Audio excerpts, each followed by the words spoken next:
फैसलाबाद में चीनी की कीमतों में इजाफा हो गया। 20 रुपए के इजाफे के बाद 1 किलो चीनी 210 रुपए में फरोख्त की जा रही है। मार्केट में 190 रुपए में दस्तयाब चीनी की कीमत 210 रुपए फी किलो तक पहुंच गई। चीनी की बढ़ती हुई कीमतें सार्फिन के लिए शदीद परेशानी का बायस बन रही हैं। मार्केट में न सिर्फ रेट बढ़ गए हैं बल्कि सप्लाई की सूरत हाल भी गैर यकीनी है। सरकारी रेट ना होने से मुनाफाखोर चीनी के मुंह मांगे दाम ले रहे हैं। फैसलाबाद में चीनी की कीमतों में इजाफा हो गया। 20 रुपए के इजाफे के बाद 1 किलो चीनी 210 रुपए में फरोख्त की जा रही है। मार्केट में 190 रुपए में दस्तयाब चीनी की कीमत 210 रुपए फी किलो तक पहुंच गई। चीनी की बढ़ती हुई कीमतें सार्फिन के लिए शदीद परेशानी का बायस बन रही हैं। मार्केट में न सिर्फ रेट बढ़ गए हैं बल्कि सप्लाई की सूरत हाल भी गैर यकीनी है।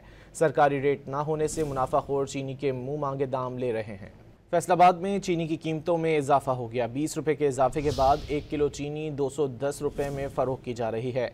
मार्केट में 190 रुपए में दस्तयाब चीनी की कीमत 210 रुपए फी किलो तक पहुंच गई। चीनी की बढ़ती हुई कीमतें सार्फिन के लिए शदीद परेशानी का बायस बन रही हैं। मार्केट में न सिर्फ रेट बढ़ गए हैं बल्कि सप्लाई की सूरत हाल भी गैर यकीनी है। सरकारी रेट ना होने से मुनाफाखोर चीनी के मुंह मांगे दाम ले रहे हैं।